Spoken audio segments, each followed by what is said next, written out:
In this video we're going to do a battery swap on a Toyota keyless entry, and it is going to require a CR 1632 battery, and I'll show you that again. It's actually the battery you need is going to be inside your key fob. This is going to work for Camry, Avalon, and Lexus 350. I'd double check on that, but I'm pretty sure.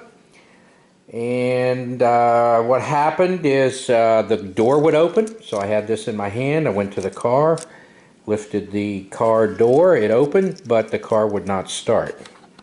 So here we are at the car. It opens. Let's see, it wasn't locked. Yeah, the battery's... Alright, let me see if I can get my camera in there.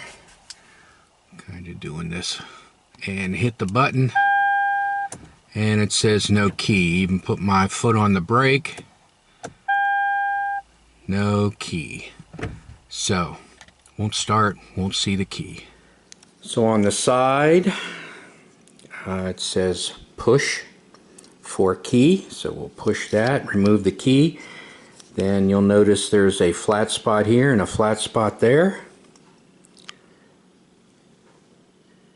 The end of the key goes in that slot, and we'll just twist it.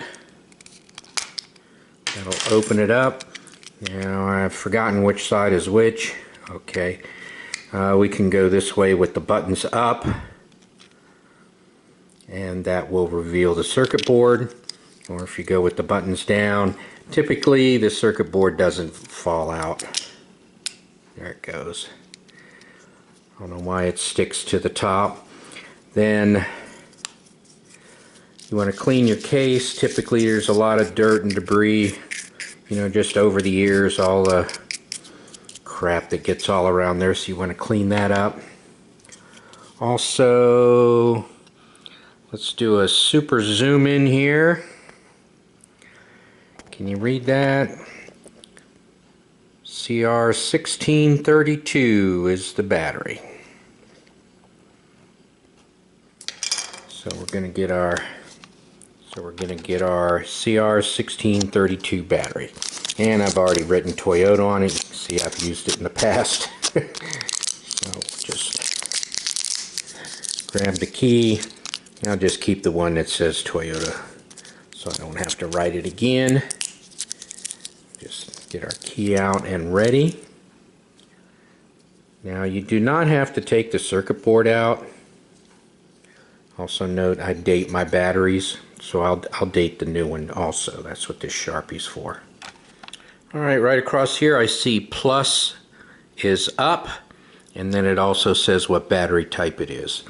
So in case you didn't know about these batteries, the flat side with the writing on it is the positive, and then the bump on the back, see how it's crimped back there, that's going to be your negative. Doesn't say negative, so it just identifies the positive side. Alright, now this particular remote, these locks here don't really move, so we're going to have to pry it up. Alright, typically I just grab a pick.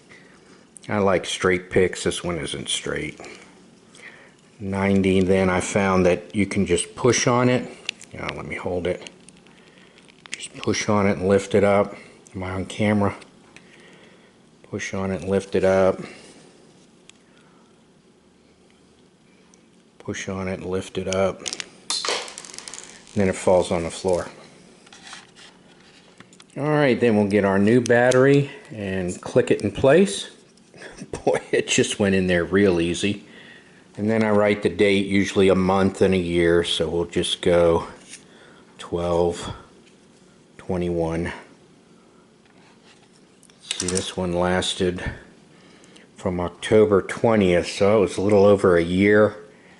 And it really depends on how much you use them. This actually sat for a long period of time, so that, as they say, is that. Also, this is a very sticky, protective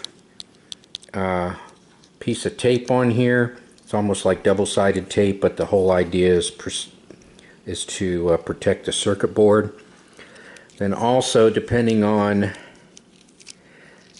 if you take it all apart and clean it, you want to make sure that everything goes back together correctly. And you'll notice that you can't put things on upside down or backwards. So if all the buttons fall out, they'll only go back on one way. Also, for your circuit board protector, that'll only go on one way. Want to make sure that's in. See, there's an up arrow on it. Then your circuit board will also only go on one way. You want to make sure it's captured correctly. See these corners here? They catch the black part of the battery holder. You want to see how that goes on there and gets captured. Both sides, make sure you capture both sides, top and bottom and both ends. Make sure everything's all flat and secure. No goofing up, no shortcuts. Snap the top back on. Put your key back in. When your remote is dead, you can still get in the car with this key if the door won't open. Alright, let's see if I fixed it. Alright, my neighbor's picking up some leaves with his mower. He likes to do that. We are going to open up the door. Let's see. Yep, it beeped. I didn't even pull the handle. That's good. Good sign. Alright, the steering wheel's turned from when I backed it up, and I'm going to put my foot on the brake and press the button. Oh wow, a miracle. Alright, let me turn the steering wheel here. Okay, and we have action. And we have a full tank of gas, because that's why I came out here to begin with, was to check the gas. Okay, that's changing the battery. Makes a big difference. Okay, let's see where it died at. Let's go to DC voltage. We'll grab the battery here. Have 0 volts DC.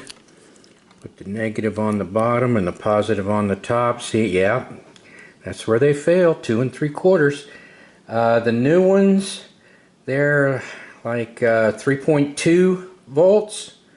But man, when they get down to 2.7, they're gone. Here, let me pop out the new one and read it. Alright, let's see what the new one is here.